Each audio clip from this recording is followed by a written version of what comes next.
sir. Good afternoon, Shalabh. How are you? I'm good, sir. Okay.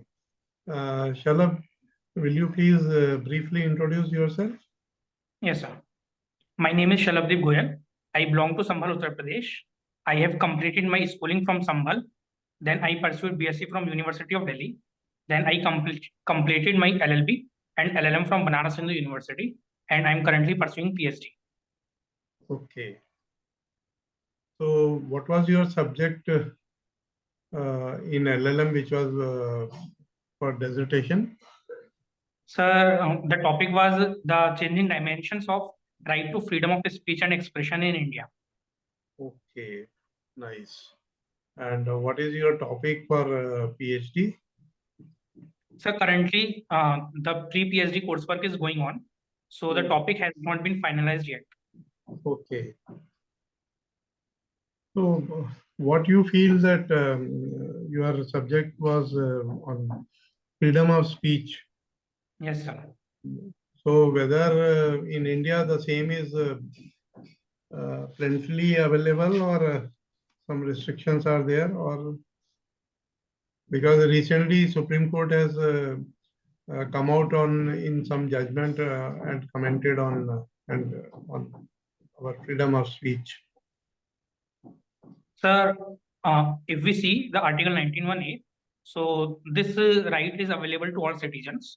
However, this right is not absolute, and this right can be curtailed, or certain restrictions can be imposed on the basis of grounds mentioned under Article 19 Clause 2.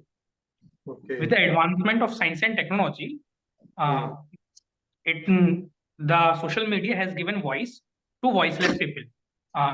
Even in remote areas, a person can easily exercise his right of freedom of speech and expression. However, at the same time, due to the expansion of social media, it has become very easy to misuse the social media. So, and it is currently in the in present laws, it is not possible to curtail or to impose certain restrictions on freedom of speech and expression on social media, because person can easily exercise their rights, and sometimes they misuse as well, and it becomes the cause of riots or defamations of various personalities as well. Okay. Recently, so you just talked about social media. Some social media person is in controversy over this freedom of speech. Yes, sir. Any idea? Sir, his name is Ranveer Alabadia. Yeah. In India's Got Latent case, he used certain words which were obscene in nature. So FIR has been launched against him, and investigation is currently going on. Okay. So, can you please tell me that in judiciary also, this how you will balance how do you perceive that increasing the role of technology in Indian judiciary is going to help? Sir, technology is actually a boon for India, because a lot of pending cases are there, and with the help of technology, this burden can be reduced. For example, digitalization of records can help us in reducing the paperwork, and everything will become online or in e-record forms. So it will become very easy for judges, for clients, as well as for advocates as well. Similarly, the concepts of e-courts has been established, and video conferencing concepts are also being used by the courts. So it helps both courts and litigants that they can join the court proceedings from any place. Okay. So, what are do you have any idea that how many cases are pending in India, and what are the mechanism apart from e-court, whether AI is also going to help, or some other alternatives are also there to take care of to reduce the pendency? Some more than 4 crore cases are pending right now in India. For that, as far as I can recall, where a scheme has been launched, a portal has been launched where the record of all the cases is being kept, and with the use of AI, if the same facts are being found there, then on the basis of that judgment, the court can refer the same and pronounce the judgment on that basis. Okay. And under Article 19(1), what are the do you feel that the things are covered under that? Or Sir, can you please repeat the question? under Article 19(1), what are the things covered in freedom of speech? Sir, do you mean that what are the extensions of Article? Yeah, Yeah. 19(1). So it has been expanded by the Supreme Court in various judgments. For example, right to hoist the flag is a part of Article 19(1)(a). Similarly, a right to also included under Article 19(1)(a) as well, and under Article 21 as well. Okay. Can you critically analyze the evolution of basic structure doctrine? So this doctrine was laid down in Keshavananda Bharti case. The basic doctrine, the basic structure doctrine is that there are certain principles in the constitutions which can never be changed by the parliament. Okay. Time to time, the Supreme Court of India has laid down that which provision or which part of the constitution is a basic structure. Okay. Can you tell me that how does the Supreme Court reconciles conflicts between fundamental rights and directive principles? Sir, there is a case, as far as I can recall, that Hanif Qureshi versus State of Bihar, where the Supreme Court held that there should be harmonious construction should be drawn between DPSP and fundamental rights, and actually there is directly no conflict between DPSP and fundamental rights. One is social and economic, social and political rights, and the other is cultural rights. So, and what about the right to religion? Whether it So is article, or there are restrictions in that? So Article 25 provides that every person has a right to religion in India, but it has certain restrictions. For example, public order, health, and other fundamental rights. Is the conversion is also part of fundamental right for religion? So in Ray Stanwell's case, it was held by the Supreme Court that forceful conversion is not a part of right to religion. However, if it is done voluntarily, then it is a part of Article 25. Okay. What is the difference between Section 300 and 302 of IPC? 300 and 302. Yeah. Sir, Section 300 defines what is murder, and Section 302 provides the punishment for the offense of murder. Okay. And what about Section 304? So Section 304 punishes culpable homicide not amounting to murder. Okay. What is the difference between culpable homicide amounting to murder and culpable homicide not amounting to murder? Can you give examples? Yes, sir. Sir, if the death has been caused by the accused with a grave intention and his act is such, then in all probability it must cause death, then such act is considered as culpable homicide amounting to murder. And if the intention is not grave, where there was intention only to cause death, it is not sure whether the cause of death of a particular person or of another person. So, and it can also be recollected from the nature of injuries. On that basis, we can differentiate what is culpable homicide amounting to murder and culpable homicide not amounting. Okay. What is the punishment maximum available for the murder? So it is life imprisonment or death penalty. Okay. Death penalty is in what case? So in rarest cases, this doctrine was laid down in Bachchan Singh case, that death penalty can only be imposed in rarest of rare cases. So generally, the life imprisonment is imposed. However, if the case is very unique, which shock the conscience of the nation, if and after considering the aggravating and mitigating circumstances, then only the death penalty can be imposed. In Nirbhaya murder case, the death penalty was awarded, whereas in RG Kolkata matter, whether these two were not similar cases or Sir, in Arjigar case, life imprisonment has been awarded, and the appeal has been, as far as I can recall, that appeal has been filed against such a judgment. So that matter is still sub judice before the High Court. okay. No, the judgment given by the district court in Arjikar case, it was not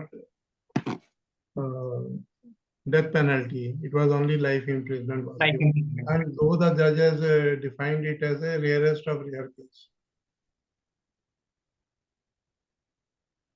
So if you were the judge there, what you would have given the judgment? So if we see the facts of the case and whatever the news has been come, on that basis, that offense was not common offense. It was done with a it was with very serious in nature, and there was a lot of protest in whole nation against such act. So on the basis of that, death penalty should be awarded. But since I am not aware what were the evidences produced before the court, so exactly what punishment should be awarded, I cannot make any comment on it. Okay. Under PMLA cases, recently Supreme Court has given certain judgment. Are you aware about that? Yes, sir.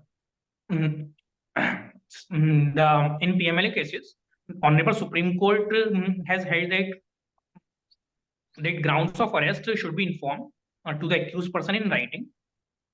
And similarly, in PMLA cases, it doesn't mean that an accused person can be put in jail for a long term of imprisonment. And if the court finds that there is no sufficient evidence before it, and there are no chances that the accused person can flee from justice or temper the witness, then in such circumstances, court can grant him bail. Okay. Can you tell that under Article 50 of Constitution, in the context of judicial independence, what its significance it has? So Article 25, Article 50 is actually based on the doctrine of separation of powers, where the judiciary has been kept separated from the executive. It is very necessary in parliamentary system that judiciary should be independent. There are certain provisions in the constitution itself, like Article 50. There is Article 122, which says that the conduct of the judges cannot be questioned in the parliament. So these articles protect the independence of judiciary. Okay. Can the government impose a blanket ban on internal access citing national security?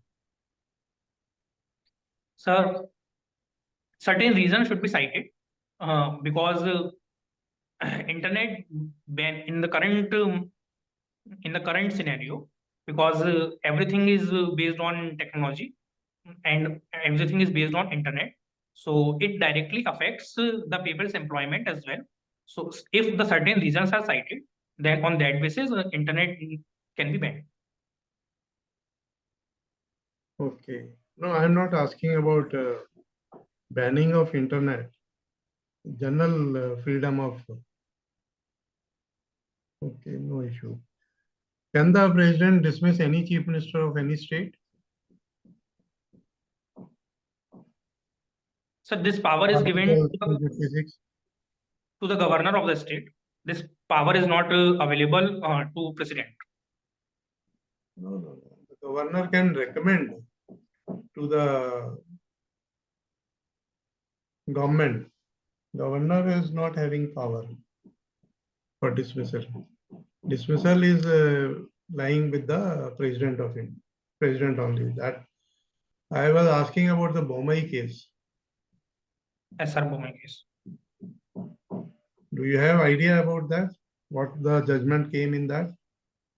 Sir, in that judgment, it was held that secularism is a basic structure, is the part of the basic structure doctrine, and if any government violates the basic principles of the secularism, then such government can be dismissed.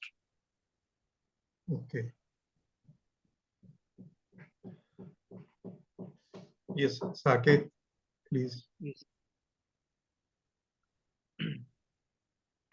Hello, Shalabh. Good afternoon, sir.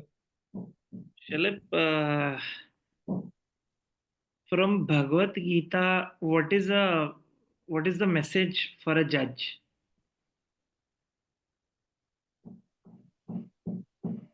Sir, if we see the basic principles of Srimad Bhagavad Gita, it says that a person should focus on his duties, and instead of focusing on result, he should focus on process.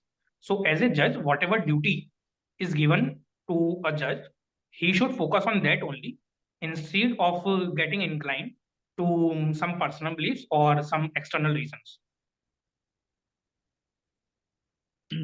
Okay.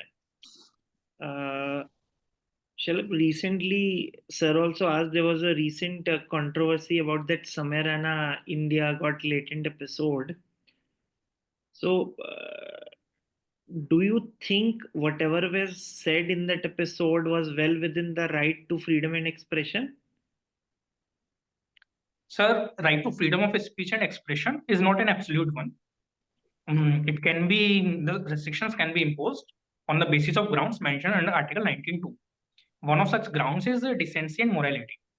So, if any statement is made by any person which is not in accordance with the decency and morality of a society, then obviously it cannot be said that he is exercising his right to freedom of speech and expression.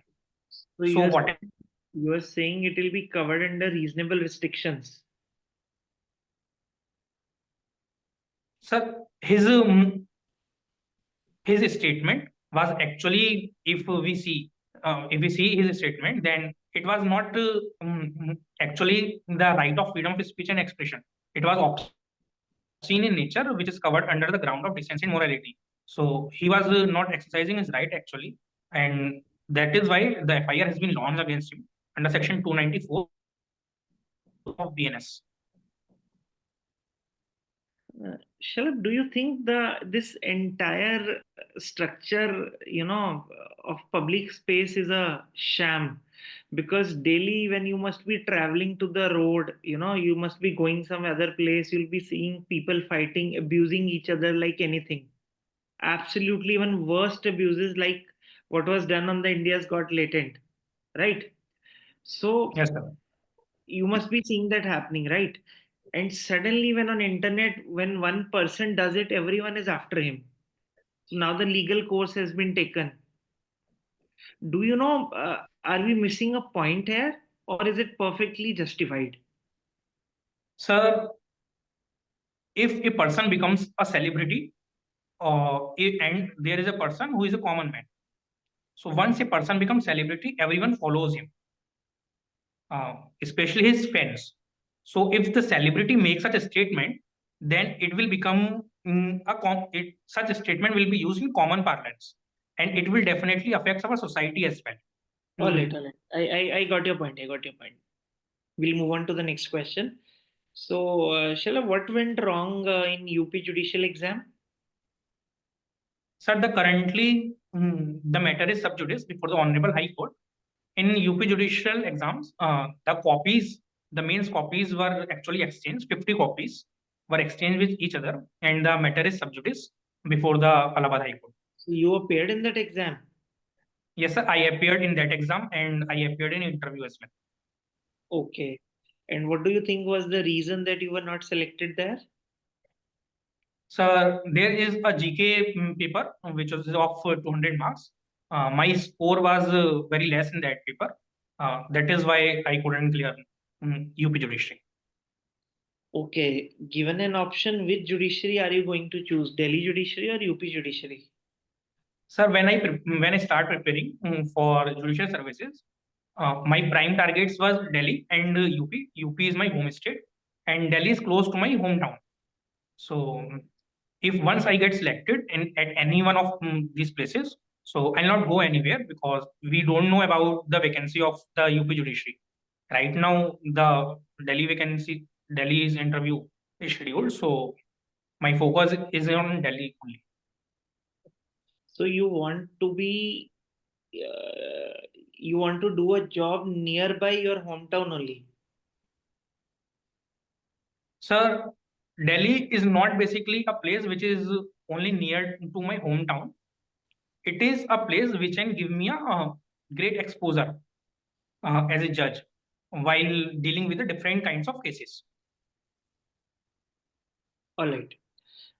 Shalabh, what are the constitutional issues that will have to be dealt when we implement uniform civil code?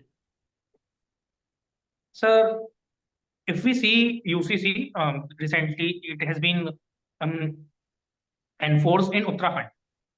So by taking it an example, if we see the basic issue is of right to religion. For example, in Muslim law, 4 marriages are allowed to a male. But if the UCC is enforced, then such a that right in personal law will be curtailed. The other issue is the right to privacy. If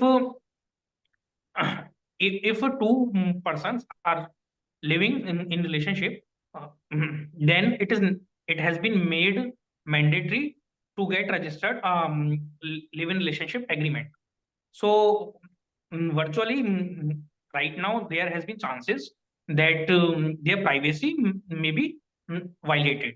Shalabh, when we talk about police encounters, so can you term these encounters under any provision in the penal code? Sir, in CRPC, there is section 46 where where it has been laid down that a police officer can cause the death of a person in offenses which are punishable with death only. Otherwise, he cannot cause the death of any person. But I, However, but I asked you about penal code, IPC or BNS. Can so we I can we term it under private defense?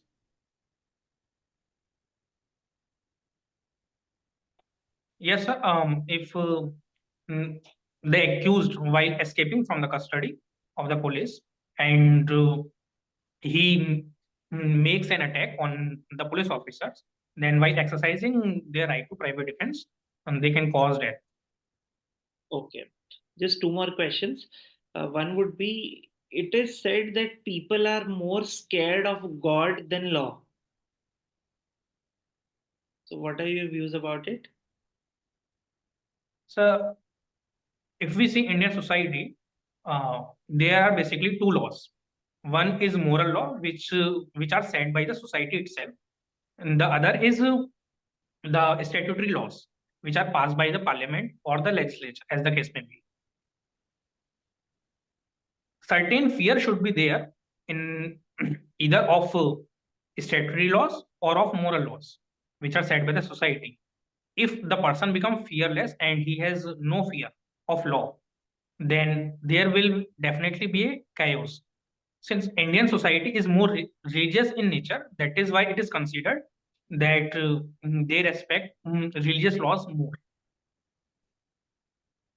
Shalabh, do you agree with this provision where in Uttarakhand, where they have implemented the civil code, uniform civil code, they are saying that couples who want to stay in a live-in relationship should mandatorily be registering themselves. Sir, such provisions have been challenged before the Honorable Uttarakhand High Court, and they are still sub judice. But So, what is your opinion on that? sir, if two persons are living separately, uh, unless there are some issues arises, there is not any problem. However, in order to protect the rights of a female, actually rights of both the parties who are living in live-in relationship, uh, the agreement has been made mandatory to be registered. So if any issue arises in that relation, the parties can go to the court and claim the remedy in accordance with it. Okay. But do you think once couples register themselves, they'll be allowed to stay together? Yes, sir. Because there is no such provision which restricts them to stay together just because they have registered their agreement. All right, Shalabh. That's for me. Thank you, sir. So, Sharad, I will ask one or two questions, then we will Yes, sir. have a review or this thing. We'll see how you fared in today's interview. What do you understand by independence of judiciary, and how do you feel, how do you view that the Indian judiciary's future? Sir, if we see the term independence of judiciary, there should be an independence of making decisions and imparting the justice to the parties. In that sense, judiciary is independent. There is no kind of political pressure, or there is no such provision which binds the judiciary. If such if such provisions are kept intact, and then definitely Indian judiciary's future is bright, uh, because independence judiciary is necessary for a democratic nation. Do you agree with the National Judicial Appointment Committee system or with the collegium? Which one is better? Sir, currently the constitutionality of the collegium system is itself sub judice before the Honorable Supreme Court, and the Supreme Court has to decide on this. As far as my opinion is concerned, because the appointment is made by, it is said that the appointment is made only by the collegium system. However, the names are recommended by the collegium system and the appointment is made by the president. So both have equal role in the appointment, and it is in current parlance, it is good. However, there is a need of transparency, which shows that if anyone's name is rejected, so some reason should be cited before behind his rejection. My last question is regarding that. What are the powers and jurisdiction of Supreme Court under Article 32, 136, and 226? So under Article 32, Honorable Supreme Court, in case of violation of fundamental rights of any person, can grant 5 types of writs: habeas corpus, mandamus, prohibition, and certiorari. In case of Article 226, the jurisdiction is available to the High Court, not only in the cases of violation of fundamental rights, but in the cases of violation of any other legal right, a person can approach directly to the High Court. So in that scenario, High Court's jurisdiction is vast as compared to Honorable Supreme Court. If we see Article 136, it does deal with special leave petition cases where if any person is aggrieved by any order, decree, judgment of any court or tribunal, then such person can directly approach the Supreme Court with the special leave. Who is entitled to file a special leave petition? So any person who is aggrieved with the impugned judgment, order, decree, such person can file SLP. Can you explain the concept of stare decisions? and its relevance in Indian jurisprudence? Sir, the term stare decisis means whatever precedent has been laid down by the Honorable Supreme Court, should be followed, and it is binding on all courts subordinate to. It is provided under Article 141 of the Indian Constitution, which says that the law laid down by the Supreme Court is binding on all courts of India. Thank you.